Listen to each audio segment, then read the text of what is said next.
so many times with new parents, parents who were expecting.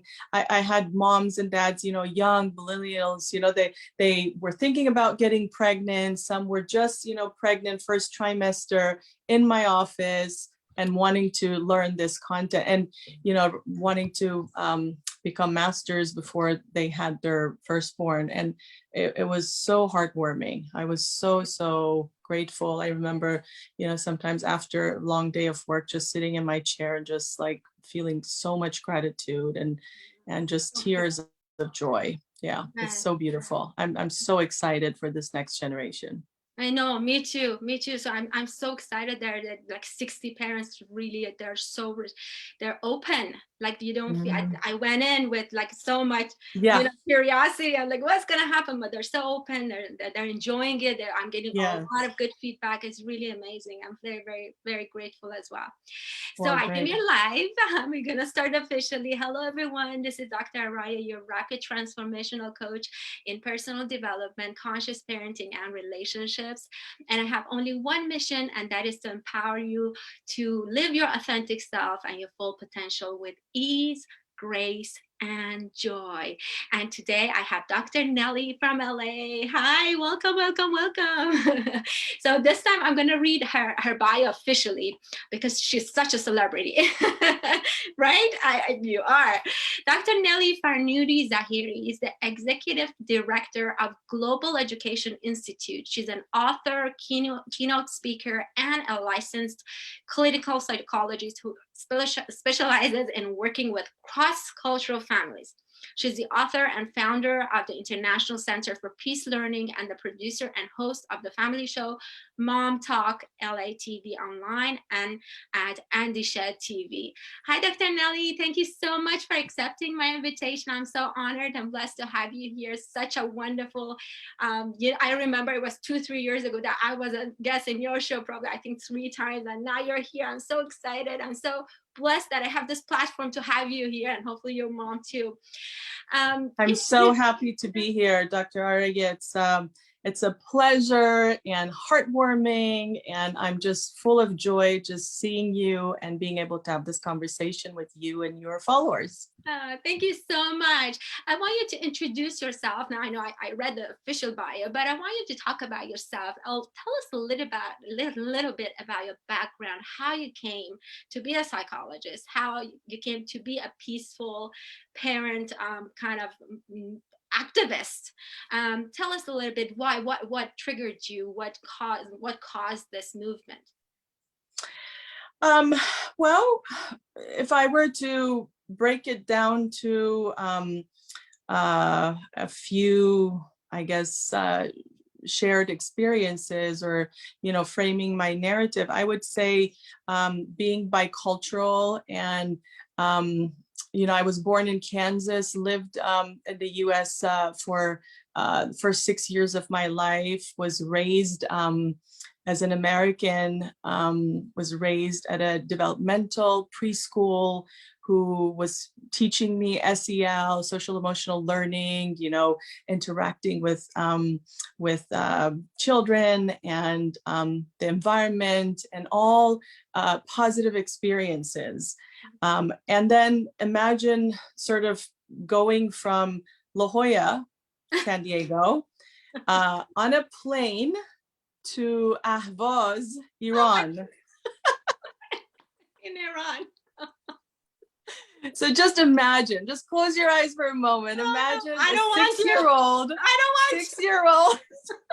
6-year-old little Nelly who has just been invited to go back to Iran because her parents are, pursuing sort of this leadership role in education and evolutionary psychology and so forth. And so here we are, I don't speak Farsi, I don't know the culture, I don't know anything about Iran, and I have to cope. I'm literally like dropped in a zone with temperatures of 120 plus degrees and no ocean breeze. No developmental preschool. No. Ruler. I had to Ruler, they hit quickly, you.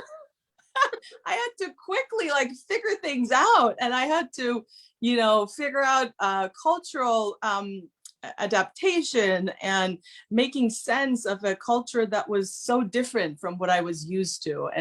And so I think that initial shock and experience, the culture shock, always stayed with me as part of my bicultural identity sort of evolution, and this desire to try to make sense of the East-West sort of integration was just, I think, embedded in my soul, in my being.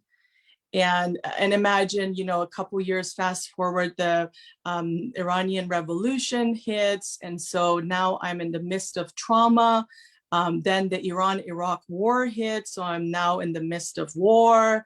And so initially that cultural shock, and then followed with the trauma and trying to make sense of conflict, trying to make sense of my mom being a frontliner, women's activist who, she was going on these protests, and I would see fear in her eyes. I would see, perseverance and resilience and grit in her eyes. So just witnessing that as a teenager, as a child, from that perspective, just like was marinating in my mind.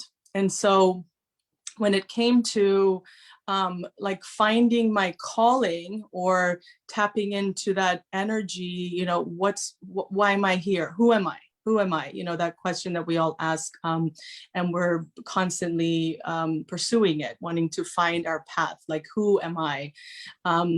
Led me to child psychology, led me to peace parenting, led me to cross-cultural research, and my, dissertation in the field of bereavement and grief and trauma. And, then following Dan Siegel's work and interpersonal neurobiology and, attachment, and then trying to do good for the world. And none of this really, I guess, actualized until I became a parent. I think once, you become a parent, in that moment when you're blessed with this parenting gift, I realized that, there was something bigger, like, facing me than just a dream and a passion. It was like an intense, you probably can feel, my emotions, because as conscious parenting sort of activists, I think we all have been there. And even I think any parent has been there at a moment when, you look at your child and you realize that, our purpose, the reason why we're here, is to create a better future for our children, and to be able to show up for them, and to be able to activate that consciousness and grow and evolve on a regular basis, like experience that growth as much as we can, and we can be mindful of. And so, that journey has brought me to mindfulness and conscious parenting and peace learning, and post-COVID, all of this has become essential. Yeah, I laugh. Yeah, well, I used to work with, I used to run, parenting classes, and I used to teach the conscious parenting and peace learning parenting before COVID. And I tell you, like, my parents and families and moms and dads, they had such wishful, they were so excited to be there and to learn and to master the material and to show up and be conscious parents. But after COVID, there was almost like an immediate urgency, where parents were no longer there out of luxury of learning and wanting to just improve and evolve. They were there because they were desperate. Like, we need help. We need conscious parenting. Yes, exactly. Because there's so much we think we can control, right? So when they go to school, they come back, we probably yell and they do stuff. But when they're with us all the time, then you can't yell all the time. It's like, please, I need another pat, right? That is absolutely true. Yes, yes. Yeah. So we got a question right now. What psychology advice for home study for children during lockdown? I highly recommend parents engaging with the SEL, social emotional learning tracks and recommendations. You can find this on castle.org. You know, castle.org is the center, sort of one of the hubs, or selforus.org.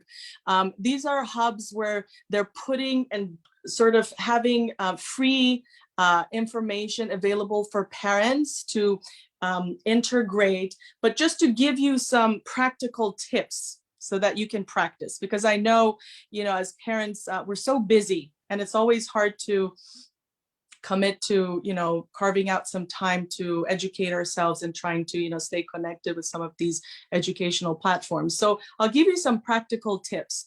So remote learning requires home school connection that has mindfulness and cohesion embedded, you know, integrated in the system.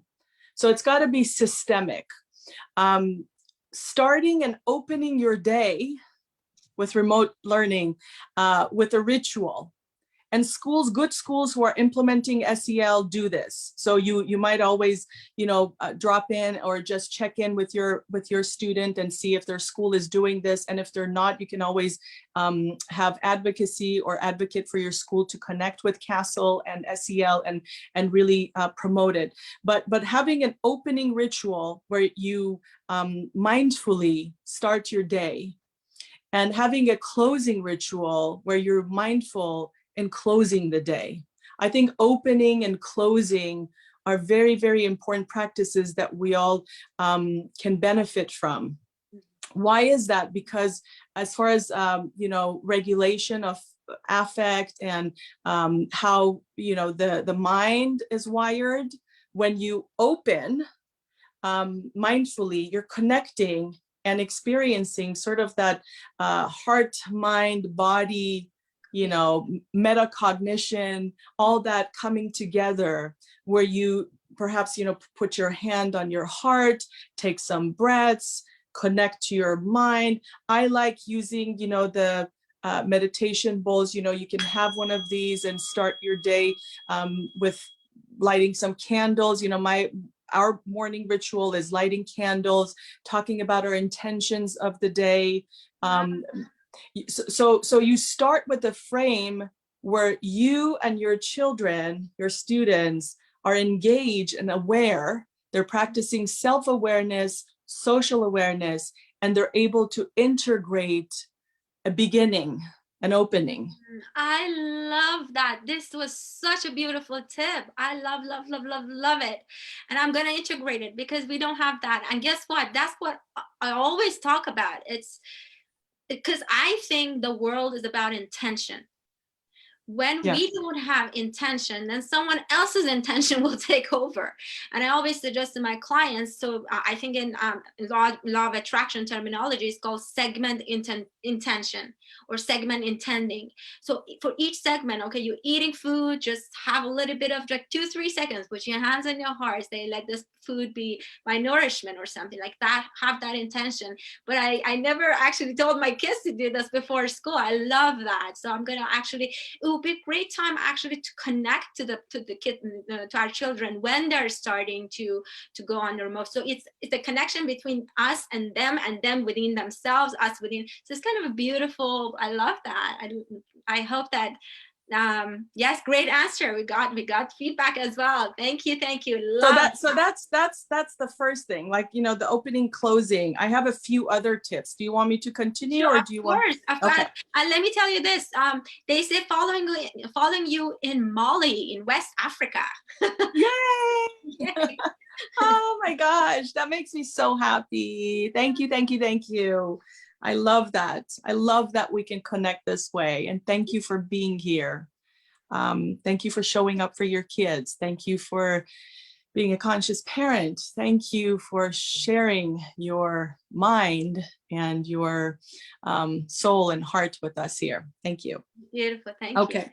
So another wonderful sort of way to cultivate this or integrate this into your daily routine is using open-ended questions during family time, and making sure, because you know, we are home together, sometimes, you know, that means that we're going to need to carve out or create spaces and rituals that give us time to have meaningful connection.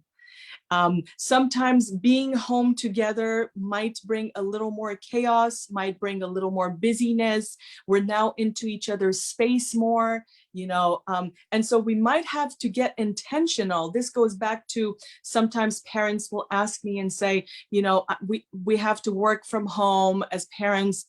How do we create a space that is healthy, that we're not neglecting our children? And so communicating that space, letting children know that this is my office space. It could be like as simple as putting, you know, a little blanket or creating a corner in which your children know that this is mommy's office or this is daddy's office, and articulating and labeling and differentiating what it means to be at work and what it means for your children to be at work, and create that homeschool work environment.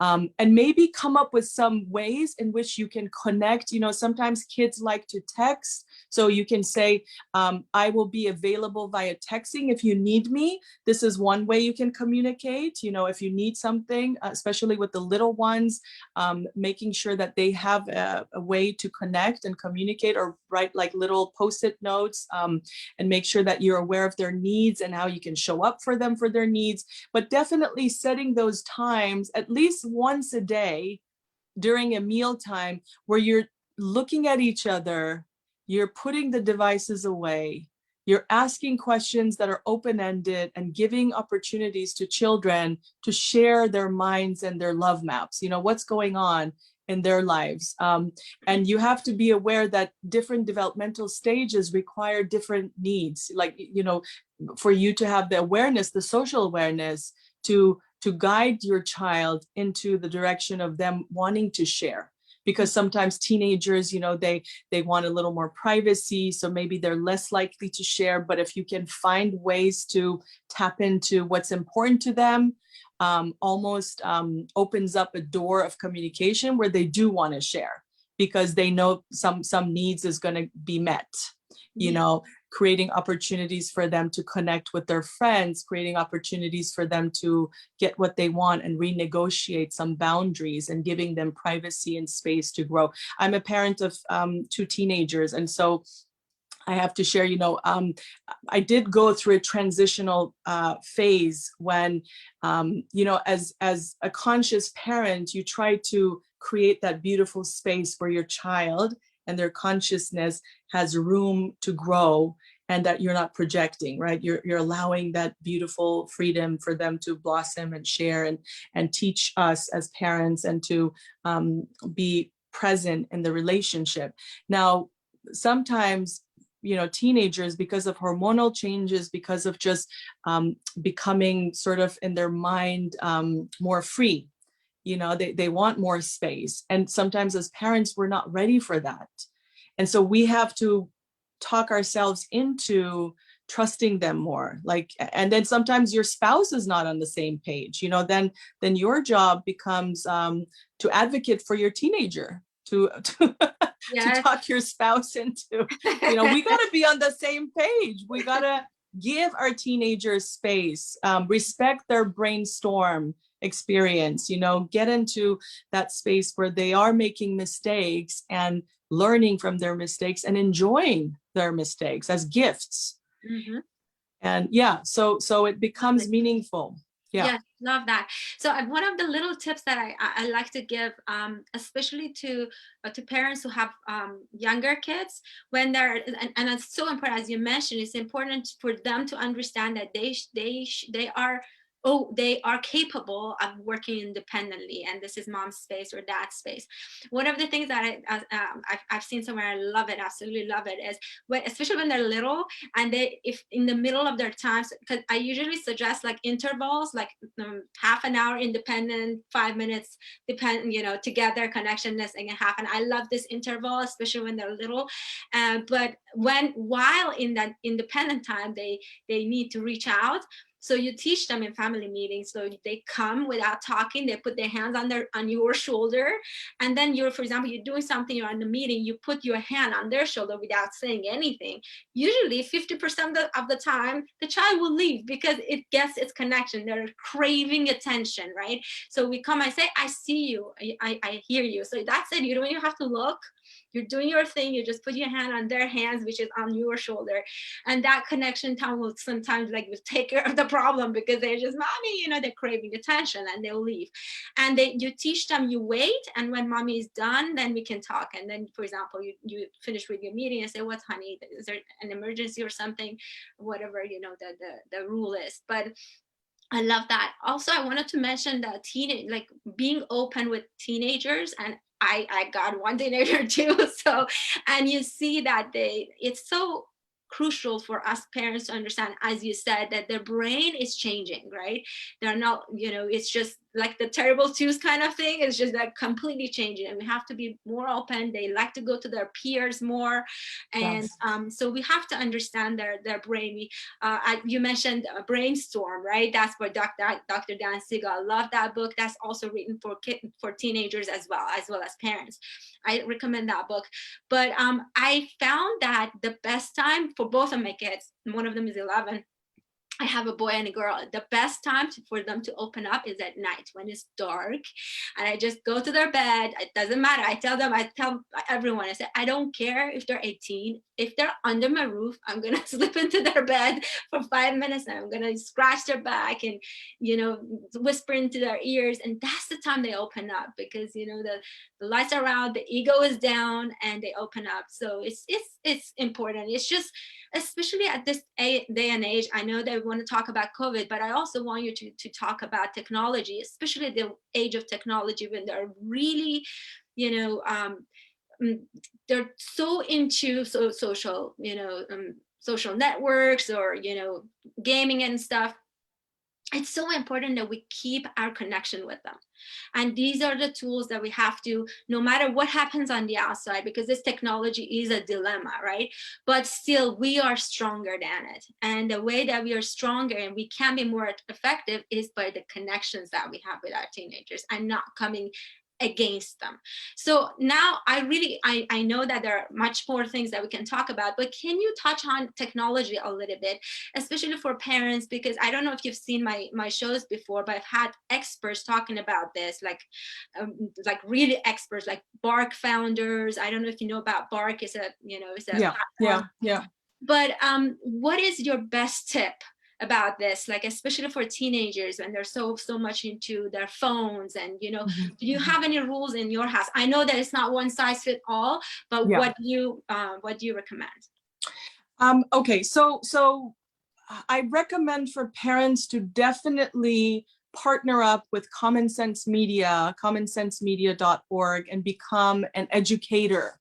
The reason why I recommend this is because many parents, you know, they're simply unaware of what tools and what ways they can manage the technology or find their space on a spectrum where they find comfort and feel in control of post-guiding their children when it comes to technology. So first, knowledge and education. And that's available to you at no cost at commonsensemedia.org. It's a great hub. You can become an educator. You can ask that they bring the program to schools, to your school. At our school, the elementary school, you know, our kids were able to practice and become digital citizens and benefited from the trainings and the learning and the social awareness from kindergarten. And so if they're getting educated, then the homeschool connection, there's more cohesion, and media literacy works a lot better, because if they're getting educated at school and you don't speak that language at home, there's going to be a disconnect. And so, training and teaching and supporting and post-guiding, especially our youth, to become responsible digital citizens is the first step. Second step is social awareness requires making mistakes.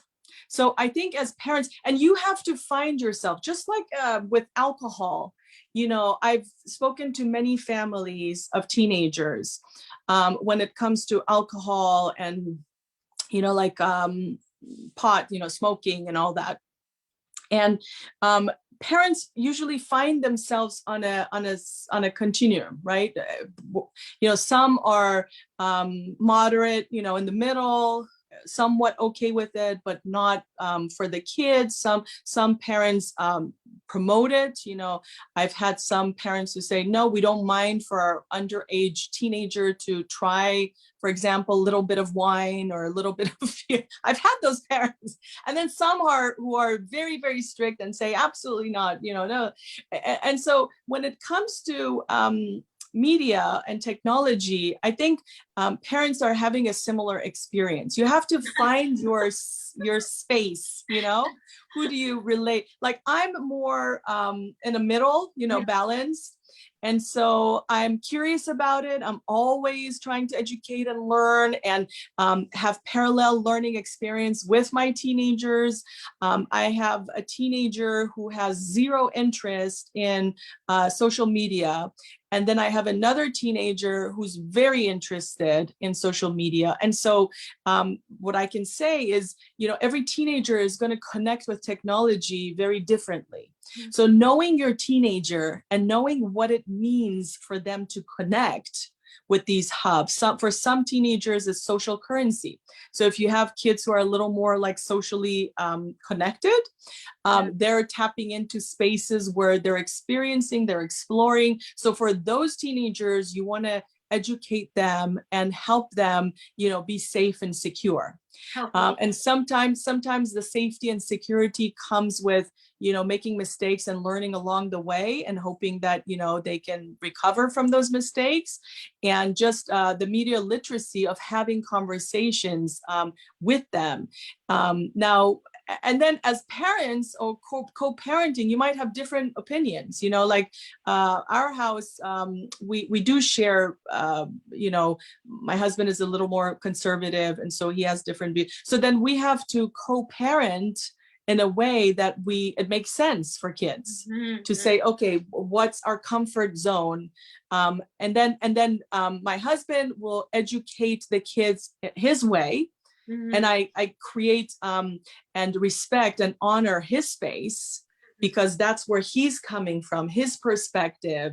And then I will educate and come alongside of them from my space. And so they ultimately make their own decisions.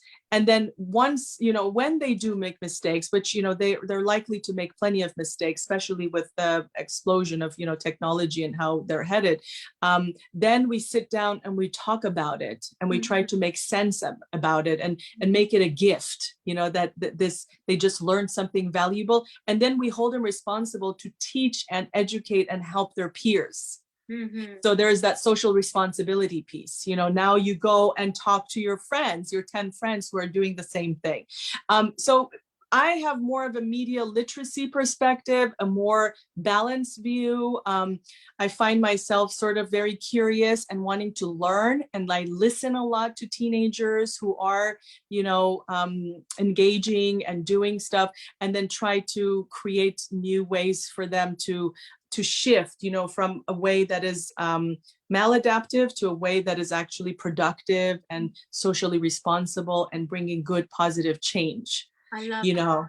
Yeah. And I think with that approach, I have to say, I've seen a lot of growth, and especially, the teenagers who initially were kind of lost on the path, their connection to technology. And now, little by little, as teen years developmentally is all about identity formation. So they're figuring out, who am I? The biggest like space in their head is, who am I, right? So who am I as it pertains to my relationship to technology? And so in that space, discovering who they are and how they relate to technology, I think as parents, we need to equip them with all the tools where they can find who they are, regardless of our projections. Yes. You know, I think we can educate them. We can let them know, you know, like my husband and I, we don't drink. We, you know, maybe once in a blue moon socially, we might have a drink, but we don't drink. And so social learning, I think, is powerful. So what we are doing as parents, kids look at you, you know, and their social learning, 90% of their learning is coming from their social learning. How are mom and dad relating to technology? How are they using technology? What are they doing? You know, are they using technology for good, for education, for something positive? You know, how is it impacting their lives and so forth? And then they kind of identify with the pieces of that. And sometimes they internalize part of that social learning, and sometimes they don't. Sometimes they want to go and, you know, explore something totally different. And that's okay too. I think as conscious parents, we owe our children that freedom, that space for them to go and you know, venture off and you know, find their path. Yes. And so being patient with our teenager, I think, is very, very critical when it comes to technology. But, you know, doing our best to protect them, to make sure they're safeguarded, to make sure they're educated about the addiction component, the safety, security component, and to do monitor, you know, like I would say to my, you know, teenager that intermittently I will check your, you know, social media. And they know, like, I'm every platform or social media they're on, I get on, I have an account, very visible, and I let them know that I'm here. And I will like their stuff, I will talk about it, which sometimes is very annoying. They're like, Mom, you're so annoying, it's embarrassing. But, you know, I do say that, you know, part of using technology responsibly is I'm going to be there, and I'm going to see what's happening, and I'm going to give you my peace of mind. And for them to have that awareness that, okay, a parent is there, and they may deviate sometimes, which, you know, I know they do because they're teenagers, but most of the times they come back and they're curious and they have good questions and they want to learn. You know, they want to learn. Teenagers, they're Googling and they want to know what's normal behavior, like what are ways to connect to their peers, like opposite sex, you know, about sexual development. That's a huge piece of, you know, this puzzle when it comes to technology and so forth. And so they're learning, they're trying to put the pieces together. They want their space. They don't want us to be annoying and, you know, interfere with their freedom. They want freedom to explore, to, you know, be cool and make mistakes. And oftentimes, you know, they'll say, you know, Mom, like when you were a teenager, you could do those things, right? And sometimes I'll say, no, actually, we didn't have these devices. No. So I love your response, and it's so crucial to have that kind of a win-win situation with our teenagers. I know some people are against, like, you do not have to be the friend with your child, but that win-win solution, and have that open mind, have that curious mind, and come at it together, because honestly, we don't know what's going on. This is completely new, and we are trying to figure it out. I myself have been on this like I wanted to say beautiful, but it wasn't so beautiful. It was so it was like 1 year of figuring out what I'm doing, right, with the Xbox, with social media. We are figuring it out with them, and it's, I think, crucial that we accept that we don't have the answers, and we be curious and come at it together rather than against each other. There's this addictive component, as you said, which I am, you know, so annoyed by. I really do believe the way that apps and games are made is kind of criminal. That's my belief, and I'm hoping, I'm praying that it will change in 1 or 2 years, because this is a crime. I feel like most of the problems that my clients have is because of this. Even like all the behavioral, you know, problems are because of technology addiction. Yeah, I So agree. it's important to figure out what to do within our own family. But as you said, get educated and educate, because Yeah. this addictive component of it is kind of hidden. I have a feeling. I know that addiction psychologists are working out, they're working in these companies to create these apps and create these games. I know that they're doing that, and it's, as I said, it's not humane, in my opinion. Yeah.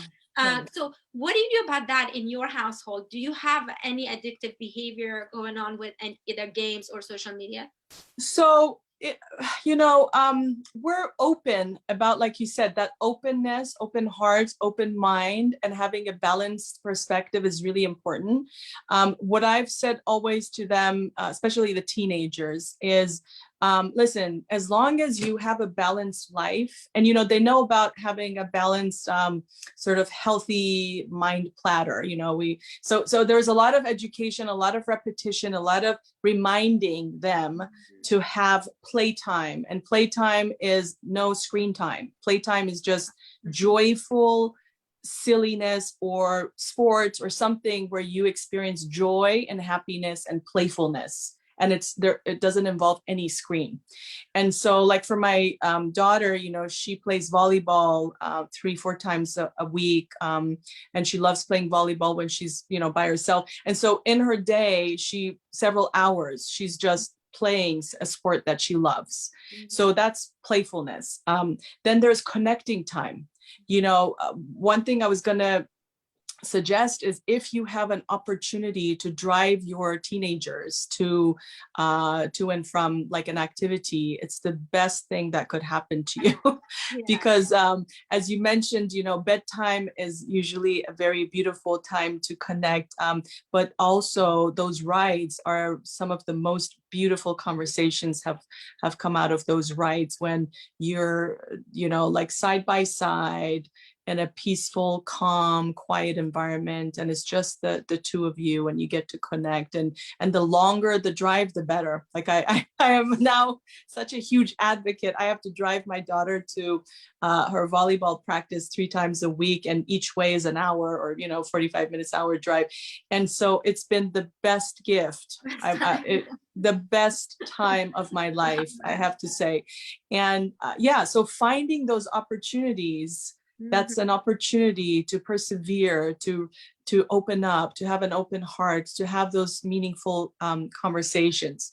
And then a balanced life is connecting time, playtime, me time, for them to absolutely do nothing, maybe, they have mindfulness, exercises, although teenagers are not into that. But sometimes reading to them is me time. They say when they're just laying on their bed and reading an article or a book or something, they say that feels like me time, just me.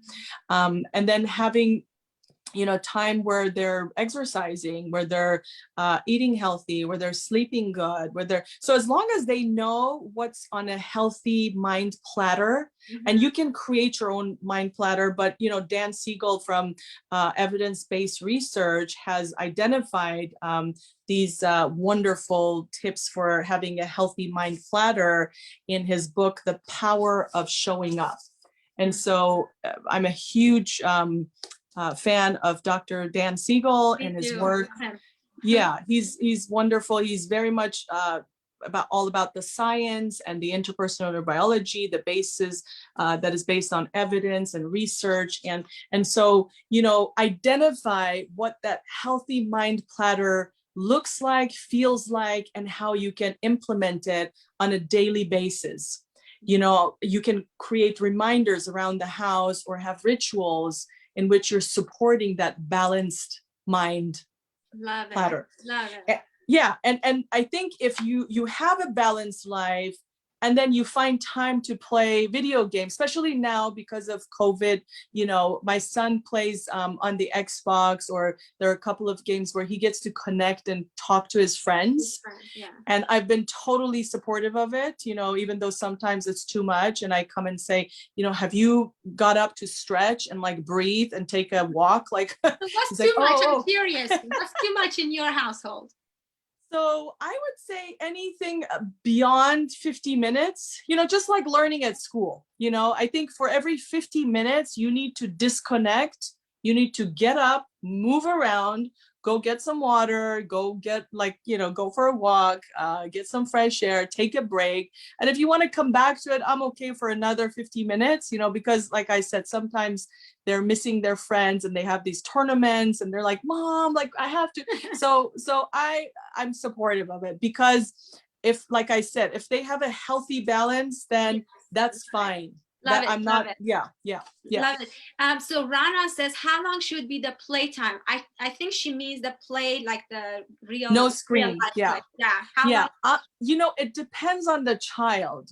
So if you have a child who you see that they're benefiting, from more physical or playfulness, I think encouraging it, supporting it. My other teenager, she's very athletic. She loves sports. Like, she's always been in sports. She's very athletic. So I can see, like, visually, I see her experience joy and happiness when she's doing that. And so by supporting them, so if your child is that child, your way of showing up is by supporting them and creating those opportunities for them to play as long as they can. So I don't think there's one right answer, but it depends on how well you're aware of your child's sort of playful mind. But I would say start with a little and kind of build up. Yes. Build up after to it. this, it's really funny. So the way I love that mind platter, I knew about it, or I should go check it out, because I like to add something as well. That's housework or community work, like do something for the house or outside. Chores, absolutely. Chores are critical. So two silver linings that came out of this COVID-19 parenting were delayed gratification and chores, which are both factorial to well-being and happiness and success. Yes. So as you know, the Harvard research studies and the Stanford studies, these are all studies, evidence-based studies that show these are the main key factors that continuously relate to one's well-being, happiness, and health, mental and physical. And so I think what was miraculous about this COVID was that, kids wanted to do chores. I had my little one was like, Mom, how can I want to make dinner tonight. I want to do the dishes. Because they were inside, like we turned into these cavemen and we suddenly went in. And so being at home, we became very curious about what is it that we can do at home. We do. I know. So I don't like the word chores. I always say like responsibilities or housework, community work. But that's what I tell my kids. I'm saying, like, when you wash the dishes, you feel good. So it's about competence and that the sense of well-being and happiness. I always say, I always tell them, this is, you're practicing to be ready for college, especially with the teenagers. I'm like, look at you, you're getting ready for college. And they love that because, they're at that stage where they want to be young adults and they want to be independent. I'm like, you're on your way. Yes, you are so good. Love that. So to answer Rana's question, it's funny because I told my son that he should be, because he's on schoolwork up until like 12 or 1. And then I told him that he should count to have at least 3 hours of non-screening, and he can include biking, washing the dishes or whatever, reading books. So he just when so he actually writes it down, says, Mommy, I do have an hour, Mommy. So he can do a fortnight for 2 hours. So I think that the more the better, of course. Rana, I'm going to ask you one tough question, and I'm going to wrap it up. I'm sorry if I kept you too long. So I know that we know all these things and we're trying to be conscious and, we're doing our best, but what should we do? What's your best tool when we are under stress and we're stretched too thin, or what is your go-to tool? Well, connect to this past year's experience of patience and delayed gratification. I think take a moment, everyone, as we have this past year. Just take a deep breath, feel your breath going through your lungs, through your belly, and throughout your veins and, bloodstream, and know that you're awesome. Know that you're here for a reason. Know that you are resilient. Know that you are powerful. Know that you are so important to your child, the most important person to your child, and that you will get through this, any adversity that you're facing. And know that you're not alone, that there are others who are feeling the same way you're feeling as you take a deep breath in, and connecting on a human level, on a conscious level, and knowing that we're going to be okay. And ultimately, we're all in this together. So I think, having that presence, that mindfulness, that continuous connection to yourself, to a higher power, to your beloveds, your soul sisters, your children, your family members, and knowing that that's enough. That's really all you need to do well. I think that will ground you forever. And once you feel that in your bloodstream, then pass it on to someone who's with you, who's not seeing it, they're not feeling it, and they're not connecting to it. I think that's our social responsibility. Thank you so much. This was such a beautiful tip. Thank you. Thank you for accepting my invitation again. Thank you. I love you. Thank Great job. Keep on shining. You are just a gift to the world. And I'm so, so happy for your children and your family and all the joy that you're bringing to this world. Thank you, Dr. Arayeh. Thank you. Thank you, Dr. Nelly. Much love to everyone. Bye. Bye, everyone. All right. Have a good night or day. Bye.